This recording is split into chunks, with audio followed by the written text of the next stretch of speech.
হঠাৎ করে দেখি কবরের মধ্যখান থেকে ফাটল দরিয়া ফাঁকা হয়ে গেল। কবর ফাঁকা হওয়ার পর আমি নজর করে দেখতেছি আমার বিবির বুকের উপরে একটা দুধের বাচ্চা খেলাধুলা করতেছে। ওই বাচ্চাটা মায়ের বুকের উপরে। আমি কবরের মধ্যে নামিয়া বাচ্চাটা যখন হাতের মধ্যে নিব, গায়েবী থেকে আওয়াজ, গায়েব থেকে আওয়াজ দিয়া কয়, রে বান্দা, এই বাচ্চাটা তোর, এই বাচ্চা নিয়ে তুই ঘরে যা। এটা কিভাবে সম্ভব? আল্লাহর বান্দা কান্না করে বলেন, ওমর, আমার ঘরের মধ্যে আমার স্ত্রী আর আমি ছাড়া ঘরের মধ্যে কেউ নাই। আল্লাহর হাজার শুকর, এমন এক স্ত্রী আল্লাহ আমাকে দান করেছেন। আমার ঘর জান্নাত সাজানোর জন্য আমার স্ত্রী বড় যথেষ্ট ভূমিকা পালন করে। আমি বাহিরে যাই, কাজকর্মে যাই, আমার স্ত্রী দেখি ঘরের মধ্যে ঘুমায় না, নামাজের মুসাল্লায় বসে বসে আমার স্ত্রী কলিজা দিয়া দোয়া করে, বেপরদায় চলে না, নামাজ ছাড়ে না, আমার জন্য দোয়া করে। একদিনের ঘটনা, আমার ঘরের মধ্যে আমরা আছি, আল্লাহর মোহাব্বতে হঠাৎ করে ডাক এসে গেল, যুদ্ধের ময়দানে যাওয়া লাগবে, বাতিলের মোকাবেলায় জিহাদের ময়দানে যেতে হবে। আমি চিন্তা করলাম, জিহাদের ময়দানে যাও তো ইমানের দাবি, এদিকে আমার ঘরের মধ্যে আমার স্ত্রী একা, সন্তানও নাই, সন্তান একটা আছে গর্বে, বাচ্চা গর্বের ভেতরে। আল্লাহর কাছে দোয়া করতেছিলাম আল্লাহ হেফাজতের জন্য, কিন্তু আমার স্ত্রীকে পাহারা কে দিবে? আমি যুদ্ধের ময়দানে যদি যাই, আমার স্ত্রীকে পাহারা দেওয়ার মতো কেউ নাই। আমি এখন সিদ্ধান্ত নিতেছি জিহাদের ময়দানে যাওয়ার কোনো প্রয়োজন নাই। আমার স্ত্রী একদিন দেখে আমি পেরেশান পেরেশান ভাব, স্ত্রী বলে, স্বামী এত পেরেশানি কেন অন্তরে? এই খবর জিহাদের ময়দানে ডাক আসছে, এখন কি করি? তোমাকে পাহারা দেওয়ার কেউ নাই, কার কাছে রাইখে আমি যুদ্ধের ময়দানে যাব? আমার স্ত্রী আমাকে সান্ত্বনা দিয়ে বলে, ও স্বামী আমার, আমার মাওলা আমাদের হেফাজতের জন্য যথেষ্ট। কারণ আমরা গুনাহ করি না, আমরা বেপরদায় চলি না, আমরা কারো ক্ষতি করি না, কারো হক নষ্ট করি না, আমার মাওলা আমাদের হেফাজত করবে। ও স্বামী আমার, আমার মাওলার ডাকে তুমি সাড়া দাও, জিহাদের ময়দানে ইমানের তাগিদে যাও, আর তুমি দোয়া করিও আল্লাহ পাক যেন আমাদেরকে হেফাজত করে। আমাদের পাহারাদার কেউ লাগবে না, আমাদের হেফাজতের জন্য আমার আল্লাহ হলেন যথেষ্ট। স্ত্রী সান্ত্বনা দিছে। এই রকম স্ত্রী কয়জন আছে যে স্বামীর একটু সান্ত্বনা দিয়া মুহূর্তে টেনশন দূর করে দিবে? আম্মা জানেরা মাইকের আওয়াজ শুনতেছেন, স্বামী বেচারা কষ্ট করে করে করে করে জীবন শেষ, রাত নাই দিন নাই কত কষ্ট করে কামাই করে, নিজে খাওয়ার জন্য কোনো সময় কামাই করে না। সন্তানের মুখে হাসি চায়, স্ত্রীর মুখে হাসি চায়। ও আম্মা জান, মন থেকে বলছে স্বামী আমার এই জিনিসটা লাগবে, স্বামীর পকেটে টাকা নাই, কিচ্ছু বলে নাই, বলে বিবি দোয়া করো আইনা দিমু। বাজারে যাইয়া পেরেশান হয়ে গেল, টাকা নাই। স্ত্রীর মনটা রক্ষা করা দরকার। বন্ধুরে টেলিফোন করে, বন্ধু আমারে তুমি 5,000 টাকা ধার দাও।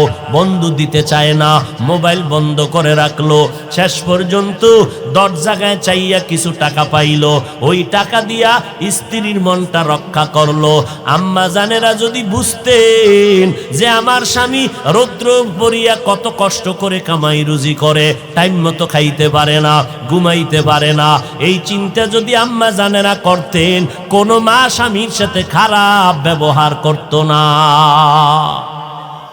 এরে পর্দার আড়ালের আম্মা জানেরা, ওমরের সামনে লোকটা দাঁড়ায় বলে, আমার স্ত্রী আমাকে সান্ত্বনা দিয়া বলে, যুদ্ধের ময়দানে যাও, ময়দান থেকে ফিরবা না, আল্লাহর মুহাব্বতে যাও, আমাদের হেফাজত করে নেওয়ালা কেউ নাই, আমার আল্লাহ আছে।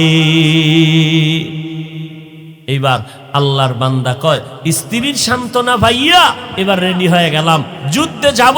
আমার স্ত্রী যদি এত শক্ত থাকে তাহলে কেউ তার ইজ্জত নষ্ট করতে পারবে? আম্মা জান এত শক্ত, চরিত্র এত ভালো। আর ও হোমনার আম্মা জানেরা, যদি আপনার অবস্থা এমন হয় স্বামী ডান হাত বাম হাতে কামাই করে আর আপনি ঘরে বসে টাকা ডান বাম করেন, খোদার কসম কিয়ামত পর্যন্ত আপনার স্বামীর কামাই রুজিতে কোনো বরকত হবে না। এই ছেলেরা, বাবার টাকা চুরি করো না কেন?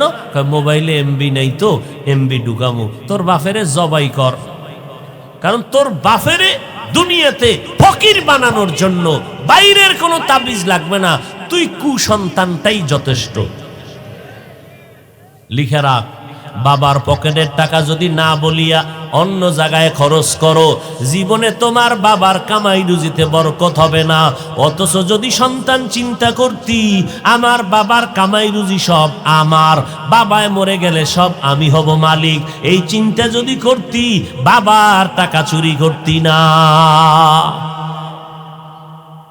কত কি করো আল্লাহই ভালো জানে, আল্লাহ হেদায়াত দান করে। এবার আল্লাহর বান্দা যুদ্ধে রওনা হবেন, রেডি হয়ে রওনা। স্ত্রী ডাক দিয়া কয় স্বামী আমার কই যাইতেছেন? আলহামদুলিল্লাহ যুদ্ধের ময়দানে। বলে যাওয়ার আগে একটু অনুরোধ, গাট্টিটা রাখেন। কি করব বিবি? বলে যায় নামাজটা বিছাইয়া সুন্দরভাবে 2 রাকাত সালাতুল হাজাত নামাজ পড়িয়া আমাদের জন্য মাওলার দরবারে দোয়া করবেন, আপনার নিরাপদ সফরের জন্য দোয়া করবেন। ও খলিফাতুল মুসলিমিন ওমর, আমার স্ত্রী আমাকে 2 রাকাত নামাজের জন্য যখন বুঝাইল, আমি যায় নামাজ বিছাইয়া নামাজের মুসাল্লায় গেলাম, আল্লাহর কাছে দোয়া করলাম, হে মালিক আমার স্ত্রীর গর্ভে বাচ্চা কুদরতের দ্বারা তুমি হেফাজত করিও, আমার সফরটাকে নিরাপদ করিও। দোয়া করিয়া আমি যুদ্ধের ময়দানে চলে গেলাম। যুদ্ধ চললো বহুদিন, এরপরে আমি চলে আসলাম বাড়ির দরজায়। আমার মাওলার কুদরত, আমি বাড়ির দরজায় এসে দেখলাম পুরা বাড়িটা অন্ধকার, শরীরের মধ্যে কেমন কম্পন শুরু হয়ে গেল। 1 কদম 2 কদম দিয়া ঘরের কিনারায় যখন আইসা দাঁড়াইলাম, ঘরের দরজায় তাকায় দেখি আমার ঘরের দরজা তালা লাগানো, কেউ ঘরের মধ্যে নাই। আমি পেরেশান হয়ে গেলাম, কই আমার বিবি? পাহারা দেওয়ার জন্য তো কাউরে রাখি নাই। আমার বিবি ছিল একা, পেটে বাচ্চা। আমার বিবি কোথায় গেল? পুরা বাড়ির মধ্যে একটা ঘর আছে, আমার চাচাতো ভাইয়ের ঘর। আমি দৌড়াইয়া গেলাম, এরে ভাই আমার ঘর তালা লাগানো কেন? আমার ভাই জবাব দেয় না, চোখের পানিগুলো রুমাল দিয়ে মুছে আর কাঁদে। এরে ভাই জবাব দে, কেন কাঁদো? আমার ভাই ডাক দিয়ে কই, রে ভাই তুমি যুদ্ধের ময়দানে যাওয়ার পর আমার ভাবি দুনিয়া থেকে হঠাৎ ইন্তেকাল হয়ে গেল। আমরা দেরি না করিয়া দাফন কাফনের ব্যবস্থা করে ফেললাম, কবরের মধ্যে দাফন করে দিলাম বাড়ির পেছনে। ওই দিন থেকে ঘরের মধ্যে তালা লাগায় দিলাম। আল্লাহর বান্দা চোখের পানি ছেড়ে বলে, খলিফাতুল মুসলিমিন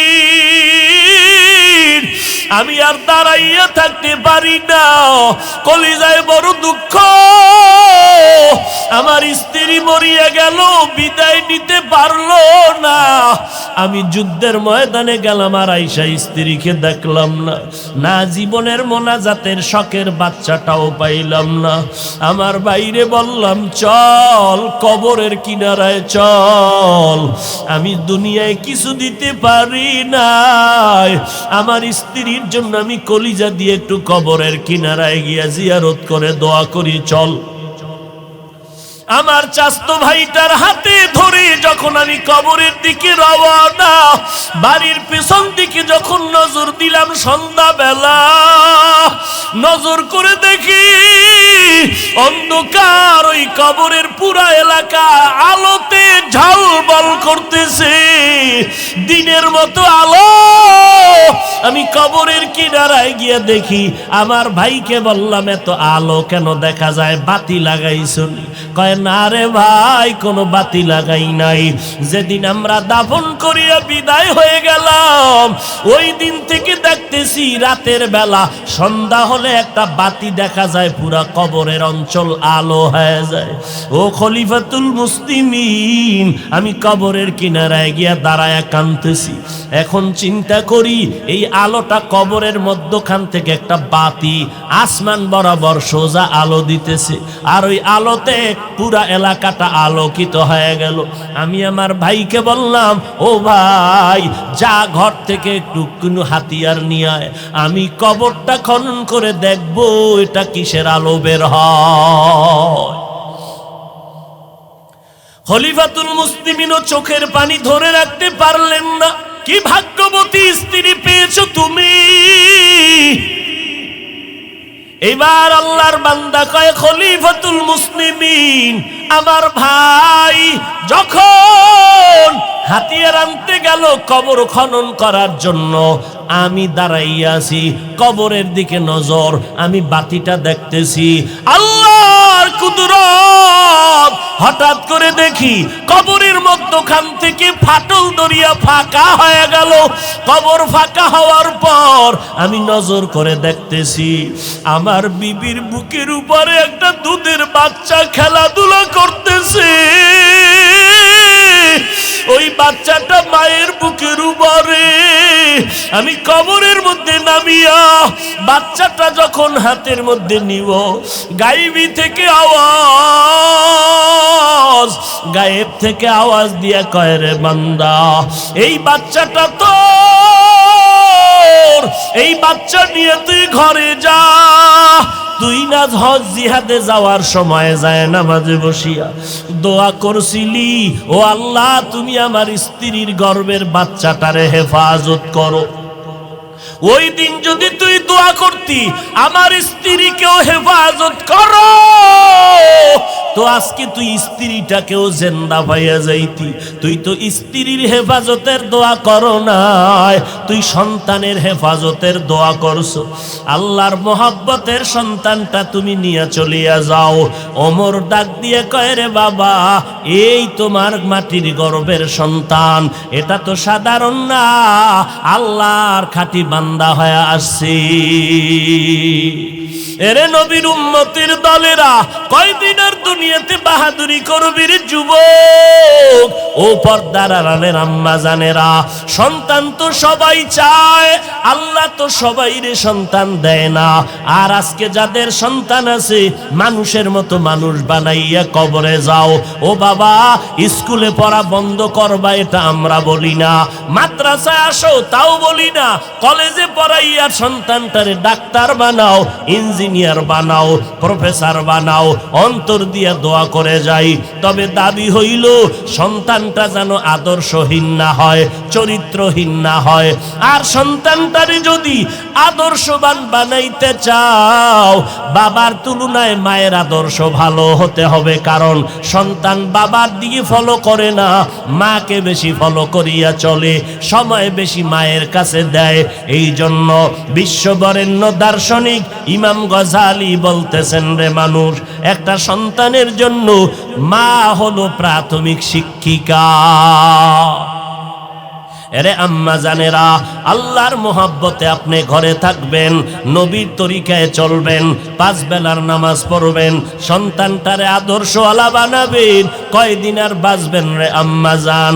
এই যে কয়দিন আগে আপনারা খবর হয়তো দেখেছিলেন, ভুইলা গেছেন, ঢাকা ময়মনসিংহ রোডে, বিশ্ব রোডে গাড়ি চলে, 4 লেনের রাস্তা, সেকেন্ডের মাথায় গাড়ি দৌড়ায়। ওই ময়মনসিংহ বিশ্ব রোডের এক পার্শ্বে দাঁড়াইয়া, এক পার্শ্বে আব্বাজান আর এক পার্শ্বে আম্মাজান, মাঝখানে কন্যা সন্তান, 3 জনে হাতে হাত লাগাইয়া এবার দাঁড়ায় গেল। বিশ্ব রোডটা হাঁটিয়া পার হইয়া ওপারে যাবে। আল্লাহর বান্দা 3 জন, মাঝখানে কন্যা সন্তান, এক পার্শ্বে বাবা আর এক পার্শ্বে তার মা, হাতে হাত ধরিয়া যখন পাড়ি দেওয়া শুরু করলো, রোডের মাঝখানে মাঝখানে যাইয়া না পেছনে আসতে পারলো, সামনে যাইতে পারলো। একটা ট্রাক আইসা দ্রুত চাপা দিল, তিনজন জায়গায় মারা গেল। বাবাও মরিয়া গেল, মাও মরিয়া গেল, কন্যা সন্তান মরে গেল। কিন্তু আমার মাওলার কুদরত, ওই মহিলার গর্ভে একটা বাচ্চাটা ট্রাকের চাপে বের হয়ে গেল। আল্লাহর কুদরত, ওই বাচ্চাটা এখনো জমিনে বেঁচে আছে। কত মানুষ গেল হসপিটালে গিয়া কয় টাকা লাগবে কত, বাচ্চাটারে আমাকে দাও। এই বাচ্চাটা আমার মাওলা পাকের কুদরতের বাচ্চা। কারণ যেই ট্রাকে চাপা দিয়া মাকে মারিয়া ফলাইলো, যেই ট্রাকের চাপায় বাবায় মারা গেল, যেই ট্রাকের চাপে কন্যা মারা গেল, ওই ট্রাকের চাপে এই বাচ্চাটারে মাওলায় বের করায় বাঁচায় রাখছে। কে রাখছে জোরে বলো? এই বাচ্চাটারে বাঁচানোর মালিক আমার আল্লাহ। ওই বাচ্চাটা একদিন তো যখন বুঝের হয়ে যাবে বড়, যখন দেখবে ওর বয়সের মেয়েরা আম্মু আম্মু বলিয়া ডাকে, আব্বু আব্বু বলিয়া ডাকে আর আদর করে, ওই বাচ্চাটা তখন ডানে বামে খুঁজবে আমার আব্বু কোথায়, আমার আম্মু কোথায় গেল, আমারে কে বাবার আদর দিবে, মায়ের আদর দিবে। ওরে যুবকেরা, কয়দিন আর দুনিয়ায় বাহাদুরি করবি রে বাবা? এই জীবনে তো কত যুবকের লাশ কবরে রাখলাম, কত যুবকের জানাজা পড়াইলাম, আল্লাহর কাছে দোয়া করিয়া গেলাম। স্কুলে পড়ো, কলেজে পড়ো, আমাদের কোনো আপত্তি নাই, কোনো বাধাও নাই। বরং দোয়া করি স্কুলে পড়িয়া বান্দা তুমি ভালো ডাক্তার, ইঞ্জিনিয়ার হও, ভালো একজন প্রফেসর হও। ও চাকরিজীবীওয়ালারা, চাকরি করো, ইসলামে বাধা দেয় না। ব্যবসা করো, তাও আমার আল্লাহ বাধা দিবে না। তবে দাবি নবীর তরিকা মানিয়া চলো, নবীর তরিকায় 5 বেলার নামাজ পড়িয়া চলো, মা বাবার দোয়া নিয়ে চলো, ওলামায়ে কেরাম যারা আহলে হক তাদের পরামর্শ নিয়ে আমল করো। যত আমল করবা ইখলাস নিয়ে করো তো অল্প আমল নাজাতের জন্য যথেষ্ট হয়ে যাবে। আল্লাহর মোহাব্বত নিয়া বান্দা যদি আমল করতে পারো, এই আমলের দ্বারা দুনিয়াতেও তোমার সুনাম, আখিরাতেও তোমার সুনাম। এরে আল্লাহর বান্দা, এত বিনয়ের সাথে পায়ে দরিয়া দরিয়া বলতে চাই রে বাবা, দুনিয়াটা কিছুই না। আজকে তুমি টুপি দাও না, নামাজ পড়ো না, কয়দিন আর এই রকম চলবা? আর এই রকম চলতে গিয়া বলো আমাদের থেকে তুমি কত দামি আর আরামে আছো। এত দুশ্মনের মাঝে আলহামদুলিল্লাহ আমাদের কোরআনওয়ালা নবীর তরিকাওয়ালাদের সম্মান কমে নাই। ও আল্লাহর বান্দারা, তুমি যেই লাইনে থাকো অনুরোধ নবীর তরিকা নিয়ে চলো, আল্লাহর মোহাব্বত নিয়ে চলো, আল্লাহর কাছে তওবা করো। আজকে আমিও যদি তোমার মতো প্যান্ট শার্টটাই লাগাইয়া রাস্তায় ঘুরতাম, কেউ বাধা দিত না। টুপিটা মাথায় দিলে মাথা গরম লাগে, এরপরও কেন টুপি ফালাই না? দাড়ির কারণে যৌবনের ভাব চলে যায়, তারপরও কেন দাড়ি ফালাই না? লম্বা জামার কারণে শরীরটা গরম লাগে, তারপরও কেন ফালাই না? একমাত্র কারণ আমার আল্লাহর কোরআন সত্য, নবীর কথা সত্য, একটা কথা ভেতরে মিথ্যা নাই। ও নবীর উম্মতের দল, ওই কোরআনে জান্নাতের বয়ান আছে, জাহান্নামেরও বয়ান আছে। জান্নাতে কারা যাবে, জাহান্নামে কারা যাবে, তাও আল্লাহ বলেছেন। ও নবীর উম্মত আশিকির দল, জাহান্নামটা কেমন হবে, জান্নাত কেমন হবে, আল্লাহ তাও বয়ান করে বলেছেন। ওরে আল্লাহর বান্দা, আজকে আমি বক্তা হয়ে বয়ান করি, তোমরা শ্রোতা হইয়া বয়ান শুনো। এই যে ভাব, এই ভাবের কোনো দাম নাই রে গোলাম। আজকে তুমি ডাক্তার, আমি রুগী, আমি ইমাম, তুমি মুক্তাদি, কিন্তু এই ভেদাভেদটা কতক্ষণ জানোনি? সাদা কাফনের যেদিন প্যাকেট হয়ে যাবি, ওই দিনকে বক্তাকে শ্রোতা কোনো ভেদাভেদ থাকবে না। সাদা কাফনে ঢুকার পর কে ধনী কে গরিব কোনো ভেদাভেদ নাই। ধনী লোকটার কাফন হবে 3টা সাদা, গরিব রিক্সার ড্রাইভার মারা গেলে তাকেও 3 কাফন সাদা দেওয়া হবে। ধনী লোকটার কাফন একটা বাড়াইয়াও দিবে না, গরিব লোকটার একটা কাফন কমাইয়াও দিবে না। ওই 3 কাফনের প্যাকেট যেদিন হইবা, কাফনের উপরে লেখাও থাকবে না কে আলেম কে মূর্খ কে একজন ধনী কে গরিব, লেখাও থাকবে না। একাকার করিয়া জানাজা পড়াইয়া যখন মাটির গর্ভে নিয়ে যাবে, ওই কবরে এত ভক্তবৃন্দ আমার, কিন্তু কবরে যখন আমার লাশটা নামাবে কেউ আমার সঙ্গে যাবে না। এত ভক্তরা কই? শেষ দুইটা লোক কোমরে মাজায় গামছা লাগাই আমারে কবরে নামাইলো। দুইজন লোক আমার মাথার কিনারায়, একজন পায়ের কিনারায়। মনে হয় যেন দুইটা লোক আমার সাথে কবরে থাকবে। কিন্তু যখন বাঁশের চাল বিছাইয়া কলা পাতা দেয়, আমার কাফনের মাথার মুষ্টি পায়ের মুষ্টি খুলিয়া দুই মাথার থেকে দুইজন লাফ দিয়া উঠিয়া চলিয়া গেল। এখন ওই কবরে অন্ধকার মাটি, ডানেও কেউ নাই বামেও কেউ নাই, আমি এখন একা। আমার এত ভক্তবৃন্দ আজ আমারে একা ফালাইয়া চলিয়া গেল। কই আমার আপন বন্ধুরা, কই নেতা, কই আমার মুরব্বী, কই হুজুর, কেউ আমার সাথে নাই। কই আমার কলিজার সন্তান, একজনও আমার সঙ্গে নাই। নবী বলেন এখন এই কবরে দুইজন ফেরেশতা হাজির হয়ে যাবে। সবাইকে ধনী হও গরিব হও হিন্দু হও মুসলমান হও, প্রশ্ন তিনটার জবাব দাও। দিতে পারলে কবর হবে জান্নাত, জবাব দিতে না পারলে হবে জাহান্নাম। রবের পরিচয় দাও, ধর্মের পরিচয় দাও, রাহমাতুল লিল আলামিনের পরিচয় দাও। নবী বলেন যারা দুনিয়াতে রবের গোলামি করিয়া মরবে, কবরে জবাব দিবে রব্বি আল্লাহ, আমার রব একমাত্র আল্লাহ। যারা দুনিয়াতে ইসলাম মেনে কবরে যাবে, এরা জবাব দিবে দ্বীনি আল ইসলাম, আমার ধর্মের নাম ইসলাম। দুনিয়াতে যারা নবীর সুন্নতের আমল করে চলবে, এরে যুবক আজকে তোমাকে কেন ভয় পাইতে হয়? তোমার মতো যুবক স্কুলে পড়ে, কলেজে পড়ে, পাঁচ বেলার নামাজি বলো আছে না নাই? তুমি কেন পারবা না রে বাবা? তোমার মতো যুবক র্যাব আর্মি পুলিশ বিডিআর এর চাকরি করে নামাজ বাদ দেয় না। বিবেক তাকে জিজ্ঞাসা করো বাবা তুমি পারো না কেন? তোমার মতো বান্দা নদীর মধ্যে মাছ ধরে কৃষিকাজ করে নামাজ ছাড়ে না। চেয়ারম্যান মেম্বার এমপি মন্ত্রী ওসিডিসি এসপি পাঁচ ওয়াক্ত নামাজির অভাব নাই। বলো বাবা তুমি কেন পারবা না? আল্লাহর আযাব কি মিথ্যা মনে করেছো? কোরআনের বয়ানটা কি মিথ্যা মনে করেছো রে বাবা? ওই কবরে যাওয়ার পর যদি গুনাহগার হইয়া যাও, নামাজ না পড়িয়া নবীর সুন্নতের জবাই করিয়া কবরে যাও, তিনটা প্রশ্ন যখন করবে একটা জবাব দিতে পারবা না। নবী বলেন সাথে সাথে আমার আল্লাহ গাইবী আওয়াজ দিয়া বলবেন, ও ফেরেশতা এই নাফরমানকে আর সময় দিও না।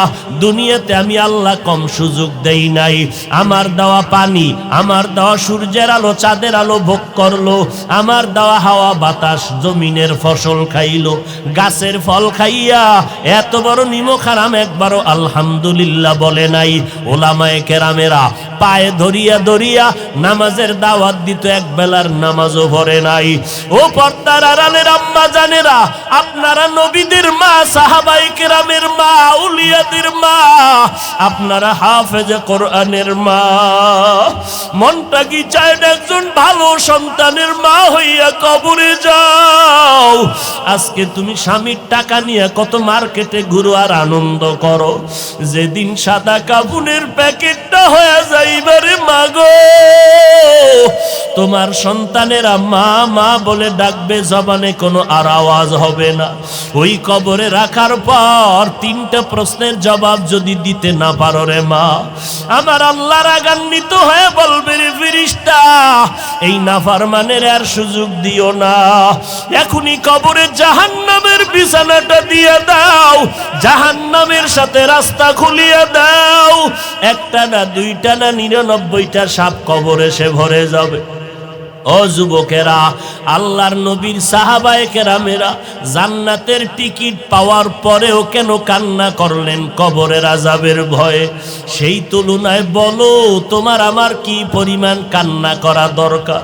চোখ দুইটা বন্ধ করলে মনে হয় এই ময়দানে আমার মতো গুনাহগার কেউ নাই। গুনার কারণে আমার হাত না পাক, চোখ না পাক, জিহ্বা না পাক, অন্তর না পাক। ও আল্লাহর বান্দারা, ওই কবরে জাহান্নামের আযাব সহ্য করা যাবে না। আমার নবী বলেন, আমার আল্লাহ রাগান্বিত হইয়া সর্বশেষ কবরের মাটিকে ডাক দিয়া বলবে, ওরে কবরের মাটি, এই গুনাহগার নাফরমানের দুই পার্শ্ব থেকে জোরে জোরে চাপ দাও। এত জোরে চাপ দিবে পাঁজরের হাড়গুলো চুরমার হয়ে যাবে। বিশ্বাস করো না রে বাবা, এই জন্যই তো আমার মাওলা মাঝে মাঝে এই বাংলাদেশে কত কবরে আগুন দেখাইয়া দিলেন, কত কবরে সাপ বিচ্ছু দেখাইয়া দিলেন, আবার কত কবরে 20 বছর 30 বছর পর কাফন সহ লাশটা তাজা পাওয়া গেল। যত কবরে তাজা পাওয়া গেল কাফন সহ সব হলো নামাজীদের কবর, আর যত কবরে আযাব দেখা গেল সব হলো বেনামাজীদের কবর। ও আল্লাহর বান্দারা, হেদায়েতের মালিক আমার আল্লাহ। আবু জাহাল নবীর বয়ান শুনিয়ে 13 বছর হলো কালেমা পড়ে নাই। এই জমিনে কিছু শক্ত অন্তরওয়ালা থাকবে যাদের কোনো বয়ানে দিলটা নরম করা যাবে না, তবে দুই একজন আল্লাহর গোলাম মাথাটা নত করিয়া যদি একটু দুর্বলতা নিয়া আমার মালিকের ডাক দিয়ে বলে, মালিক, আমার ঘরের কেউ জানে না আমি কত বড় গুনাহগার, আমার মা বাবা স্ত্রী পরিবারের কেউ জানে না আমি কত বড় অন্যায়কারী। ও আল্লাহ, তুমি জানো, আজকে থেকে ওই অন্যায় থেকে ফিরে গেলাম। আমার মতো যুবক যদি এই লাইনে থাকিয়া নামাজ পড়ে চাকরি করে, আমি কেন পারবো না?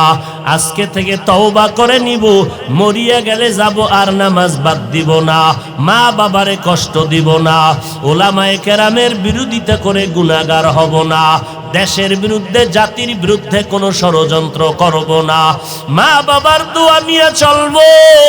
কারণ মা বাবার চোখের পানি আর দোয়া ছাড়াই চেয়ারে বসতে পারি নাই। ও সন্তানেরা, ওই মা বাবার চোখের পানি আর দোয়া ছাড়া পরীক্ষায় ভালো নাম্বার পাও নাই, বাড়ি গাড়ির মালিক হতে পারো নাই। ওই মা বাবার দোয়া নিয়ে সামনে আগাও, তওবার মতো তওবা করো, চাকরি করো, ব্যবসা করো, লেখাপড়া করো। আজকে থেকে নবীর বিরুদ্ধে যাইবা না, মা বাবারে কষ্ট দিবা না, ওলামায়ে কেরামের বিরুদ্ধাচরণ করবা না, নবীর তরিকা নিয়ে 5 বেলার নামাজ পড়ে চলবা। তওবা করার মতো যদি অন্তর কারো তৈরি হয়, অন্তরে যদি কোনো মুনাফিকি দুর্বলতা না থাকে, খাঁটি তওবার নিয়ত যাদের আছে, আমি তাদেরকে বলবো দুটো হাত আমার আল্লাহকে দেখাইয়া দাও। গরতাওয়াক্কুল মিকুনিহার সুবহ শাম মিরসানাদ রিজক তু আজলা মাকাম জুজবা হকচি জে মখাজ ইনসুজা ফজলে উ আমস্তে দর জুমলা জাহা। আল্লাহ তাআলা বলেন, আমি ইবাদতের জন্য মানুষ বানাইলাম। ইবাদত কি? তসবিহ একটা হাতে নাও, পাগড়ি মাথায় দাও, মসজিদে যাও, তেলাওয়াত করো, জিকির করো, তসবিহ পড়ো, ইবাদত শেষ? বলে না। মানুষের জীবনে তুমি যখন যেখানে যা করবা সব আল্লাহর হুকুম মতো করো, এর নাম ইবাদত। খানা খাওয়া আল্লাহর আইনে ইবাদত, আল্লাহর হুকুম মতো ঘুমাও ইবাদত। মানুষের জীবনের প্রতিটি মুহূর্তে আল্লাহর হুকুম মেনে চলার নাম ইবাদত। কেন করবা ইবাদত? কেন করব? একমাত্র কারণ আমার রবের সাথে হবে মোলাকাত।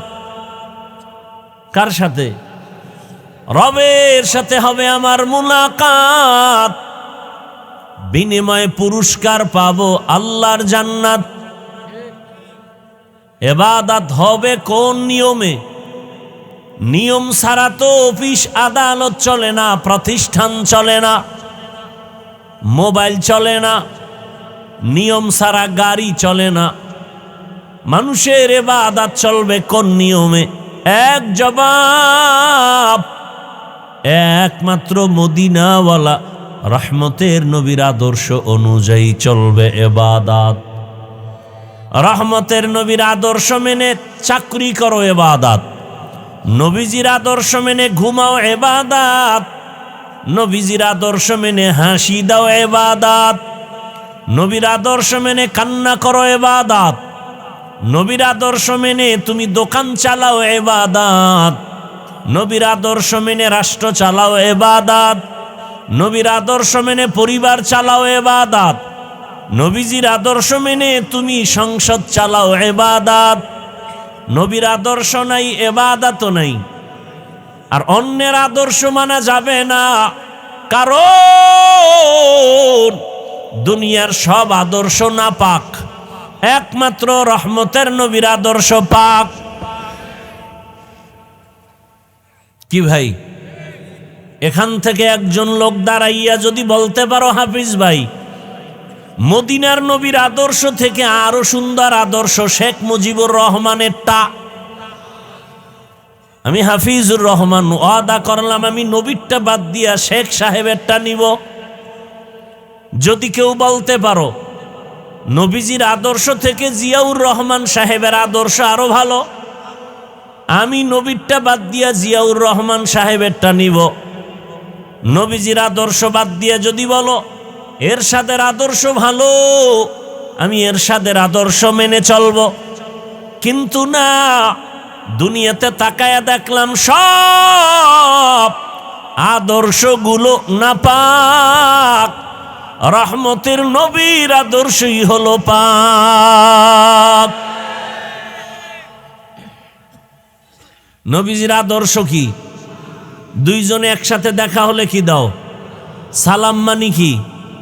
শান্তি। সালাম মানি কি? এ ধর্মে কোনো অশান্তি নাই। হুজুরেরা অশান্তিতে কেন? নবীর আদর্শ পূর্ণ মানি না, জাহিরিভাবে মানি, ভিতরে ভিতরে গুনাহ করি, ওয়াদা ঠিক নাই, লেনদেন ঠিক নাই, নামাজ ঠিক নাই। মানুষের সামনে নামাজ আদায় করি 4 রাকাত নামাজে 5 মিনিট, একা একা যখন নামাজ আদায় করি জোহরের নামাজ 10 রাকাতে মাত্র 3 মিনিট। তাহলে এই নামাজ তো মানুষকে দেখাবার জন্য, আল্লাহর জন্য ইবাদত করি না। রহমতের নবীর আদর্শ, বড়রা ছোটদেরকে মোহাব্বতের নজরে দেখো, ও ছোটরা বড়দেরকে সম্মানের নজরে দেখো। দুনিয়ার সব বড়রা ছোটদেরকে যদি মায়ার নজরে দেখে, কোনোদিন ছোটদের উপরে বড়রা জুলুম করবে না। ছোটরা যদি বড়দের সম্মানের নজরে দেখেন, কোনোদিন ছোটরা বড়দের সাথে বেয়াদবি করবে না।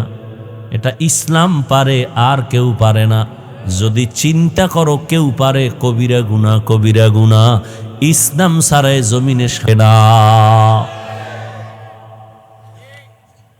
যতই চালাকি করো, মানো আর না মানো, শান্তি ইসলাম ছাড়া হবে না। যত বছর পরে ইসলামের জমিনে আসবে তত বছর পরে শান্তি আসবে। আগুন আছে গরম না, এটা হতে পারে না। বরফ আছে ঠান্ডা লাগে না, হতে পারে না। বুঝেন না কথা? সূর্য দিবালোকের ন্যায় স্পষ্ট, আলো হবে না, হতেই পারে না। বাতি জ্বলে, আলো নাই, হতে পারে না। ভালো করে বুঝেন, ইসলাম আছে শান্তি নাই, হতে পারে না। ইসলাম নাই শান্তি আছে, হতে পারে না। মিথ্যা কথা। ইসলাম ছাড়া শান্তি কেউ দিতে পারবে না, আল্লাহর কসম সম্ভব না। বিশ্বাস করলে ঈমান চলে যাবে।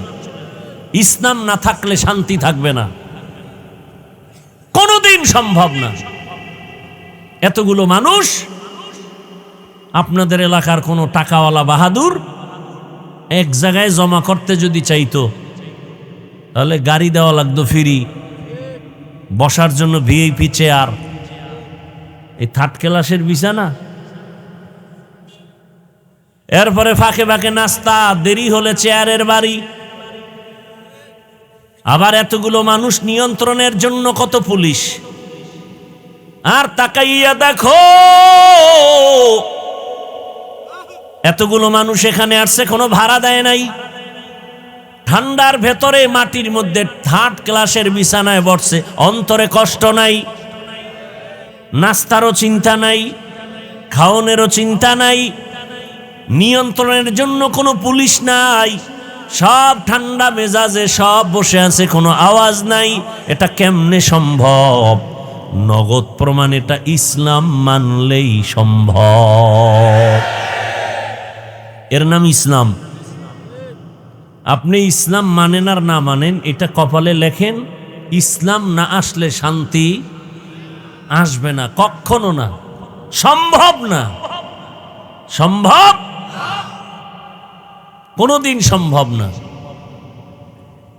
আল্লাহ হেদায়েত দান করুন।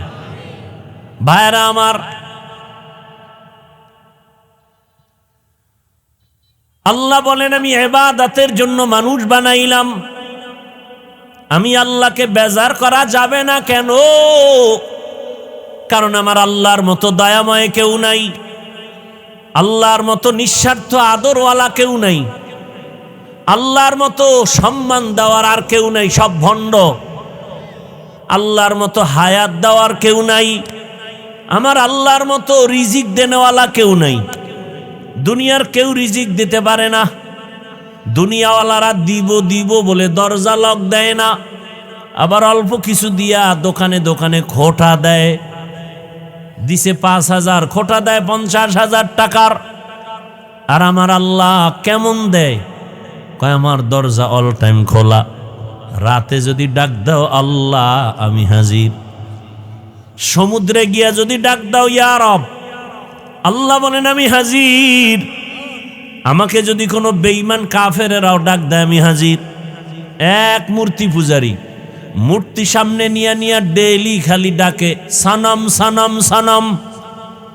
হঠাৎ কোনো আওয়াজ আসে না, অজান্তে জবান থেকে আওয়াজ এসে গেল সমাদ, আল্লাহুস সমাদ। সাথে সাথে আওয়াজ লাব্বাইকা ইয়া আবদি। রবের পক্ষ থেকে আওয়াজ আসলো বান্দা ডাকো কেন? চিন্তা করলো এতদিন সনম সনম সনম করে ডাকলাম, আওয়াজ নাই। আজ হঠাৎ আমার সমাদ শব্দ বের হয়ে গেল। কে আওয়াজ দিল? বলে আনা রব্বুক, আমি তোর রব। তুই এতদিন ডাকছো সনম, ওর মধ্যে তো রূহ নাই, কেমনে জবাব দিবে? আর আমি তোর জবানের দিকে তাকায়ছিলাম, কখন একবার আমাকে মোহাব্বতের ডাক দিবি। যখন তুই সমাদ শব্দ বলছো, আমার মোহাব্বতের অন্তরে ঢেউ এসে গেছে। আমি জবাব দিয়া বললাম, কি প্রয়োজন বল, আমি তোর সব আদায় করে দিব। আল্লাহর মতো দয়াময় কেউ নাই, সব স্বার্থপর। স্বার্থপর দুনিয়াতে যারে দেখো, মা বাবা স্বার্থপর, স্বার্থে আঘাত লাগলে সন্তানের জবাই দেয়। কত মা বাবায় সন্তানের বিরুদ্ধে মামলা করে রাখছে, আবার কত সন্তান মা বাবারে মারে। সব স্বার্থপর, আমার আল্লাহর কোনো স্বার্থ নাই। আমার আল্লাহ যদি স্বার্থপর হইতেন, যারা আল্লাহর দেওয়া পানি, আল্লাহর দেয়া সূর্যের আলো, চাঁদের আলো, আল্লাহর দেয়া নদীর মাছ, গাছের ফল, জমিনের ফসল খাইয়া আবার আল্লাহর বিরোধিতা করে, আল্লাহ যদি স্বার্থপর হইতেন, ঘুমের মধ্যে সব মেরে ফেলতেন। আল্লাহ কাউকে মারেন নাই, বরং মায়ার আদর দিয়া ডাকে, আয় আমার দরবারে আয়। অতি গভীর হয় রজনী যখন, নীরবে প্রভুর নাম জপিও তখন। প্রভুর করুণা যদি পাইবারে চাও, গভীর রাতে উঠে প্রভুর গুণগান গাও। আল্লাহ তাআলা বলেন আমি ডাকতেছি, এ যারা আমার রাস্তা সারিয়া দৌড়াচ্ছ, ডানে বামে উল্টা পাল্টা দৌড়াও। আরে তুই যেদিকে যাবি ওদিকেই তো আমার আসমান দিয়ে আটকানো, আমার জমিন ছেড়ে কই পালাবি? নমরুদ পালাতে পারে নাই, সাদ্দাত পারে নাই, কারুন পারে নাই, ফেরাউন পারে নাই। আমি আল্লাহর দরজা সারিয়া যাবি কই? বরং মাথা নত করে আয়। এত নাফরমানি করছ, আমি রাগ করি নাই, বরং আমি ফজরে ডাকলাম, আস হাজিরা দে, তোর সব গুনাহ মাফ। বান্দা ফজরের হাজিরায় যাও নাই, আমি আল্লাহ তোরে জোহরে ডাকলাম, আয়। যদি জোহরে আইসা হাজিরা দাও, তোর পিছের সব গুনাহ মাফ। বান্দা জোহরে আসো নাই, আবার মুয়াজ্জিনের দিয়া ডাকলাম আসরের সময়, আসরে যদি আসো, জোহরেরটা মাফ। আসরেও আসো নাই, আমি আল্লাহ রাগ করি নাই। আবার মাগরিবে ডাকাইলাম, আসো নাই। এশায়ে ডাকাইলাম, আসো নাই। এবার আমি আল্লাহ নিজে তোকে ডাকতে আসতেছি। মুয়াজ্জিনের ডাকে আসো নাই, এখন আমি নিজেই রেডি। মানুষ যখন ঘুমায় গেছে নীরব, গাছ পশু পাখি সব ঘুমায়, জমিন ঠান্ডা, নদীর মাছ ঘুমায়, ঠিক এই টাইমে আমি হাজির হচ্ছি তোকে ডাকার জন্য।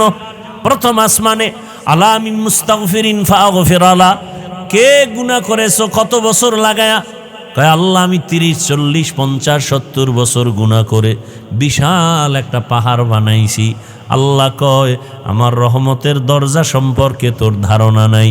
তুই যদি গোটা দুনিয়া জোড়া গুনাহ করো 70 বছরে, খালি 1 সেকেন্ডে বলবি আল্লাহ মাফ করে দাও, তোর 70 বছরের পাহাড়ের গুনাহ 1 সেকেন্ডে মাফ করে দিব। আতিনা ফি দারে দুনিয়া না হাসান, আতিনা ফি দারে উকবা না হাসান, ইয়া গিয়াসাল মুস্তাগীসিন ইহদিনা লফতিখারা বিল উলুমে ওয়াল গিনা। হর গরিদে নেকো তু তৈয়ার হে, जो न मांगे उससे तू बेजार है। আল্লাহ তাআলা বলেন, বান্দা ফজরের আগে শেষ রাতে প্রতিদিন আমি ডাকার জন্য আসি। আমার মোহাব্বতের বান্দা, কে কি পরিমাণ গুনাহ করেছো ক্ষমা চাও, আমি তোমাকে ক্ষমা করার জন্য দরজা খুলে রাখছি। কারণ আমার ছেলে নাই, মেয়ে নাই, আমি একা। একটা সন্তান মা বাবার সামনে চোখের পানি ছেড়ে যদি ক্ষমা চায়, মা বাবার মায়া বেড়ে যায়। শিক্ষকের সামনে ছাত্র যদি কান্না করে মাপ চায়, শিক্ষকের মায়া বেড়ে যায়। ও বান্দা, তোর মা বাবা শিক্ষকের থেকে 99 গুণ মায়া আমি আল্লাহর কুদরতে জমা।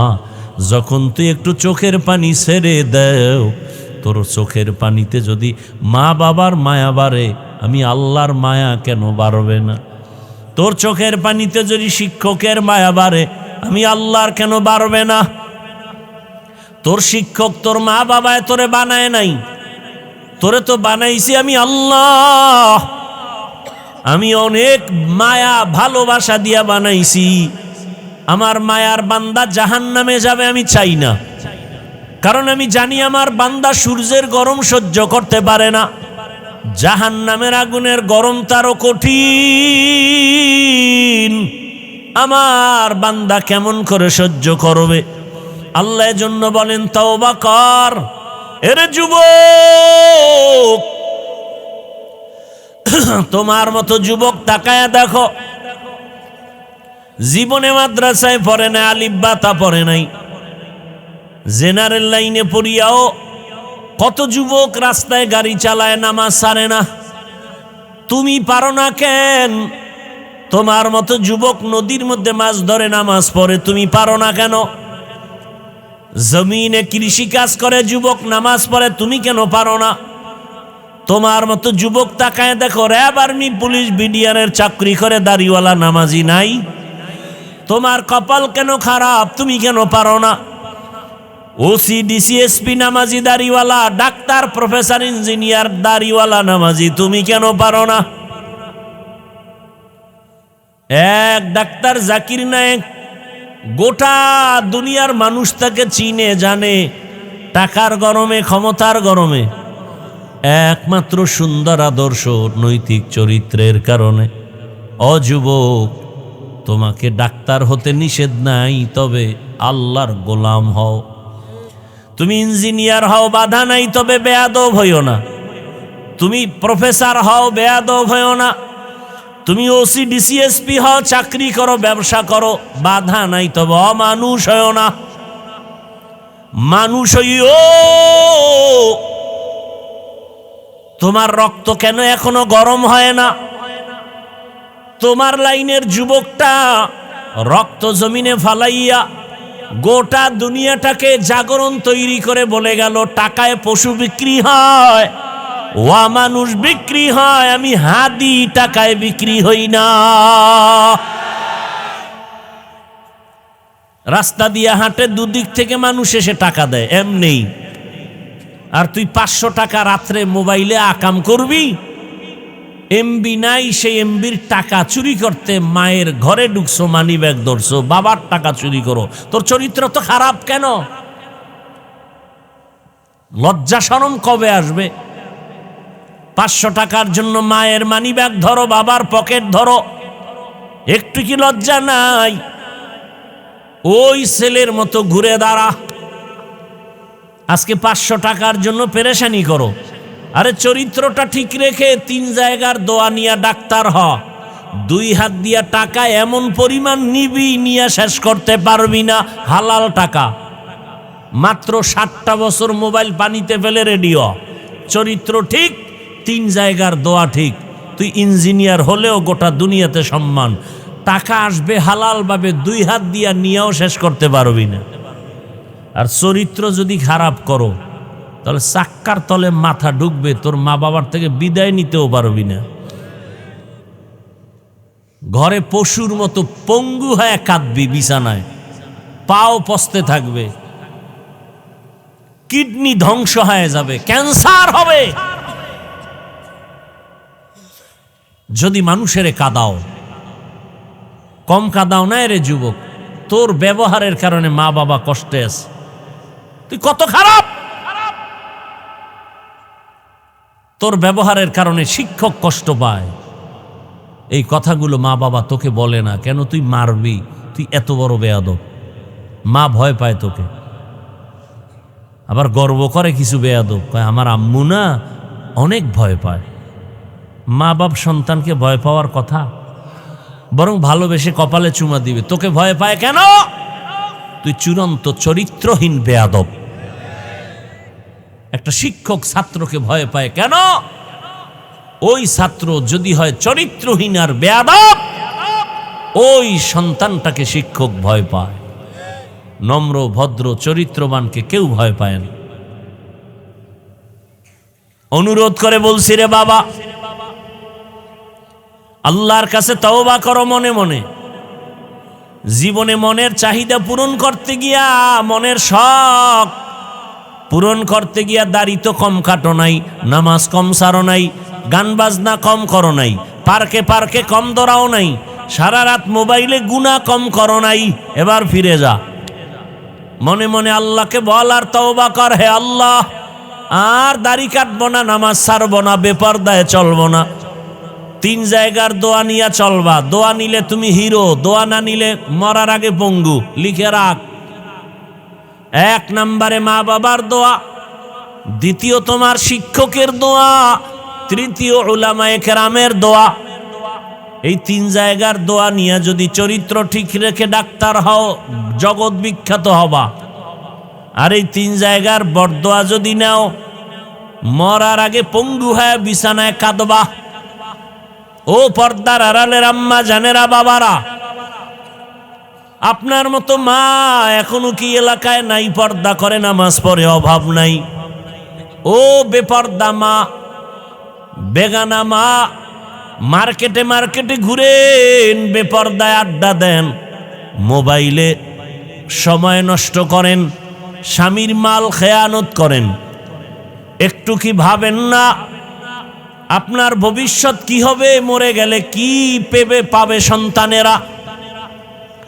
যদি আপনার এরকম চরিত্র থাকে, সন্তান তো ধুকে ধুকে কাঁদবে আর ধিক্কার দিবে, মা বাবা খারাপ ছিল, নামাজ ছিল না, রোজা ছিল না, মা বাবা চরিত্র ভালো ছিল না, সারা দিন রাত মোবাইল নিয়ে ব্যস্ত থাকতো, মা বাবার সাথে ভালো আচরণ করতো না, বাবাও মায়ের সাথে ভালো আচরণ করতো না।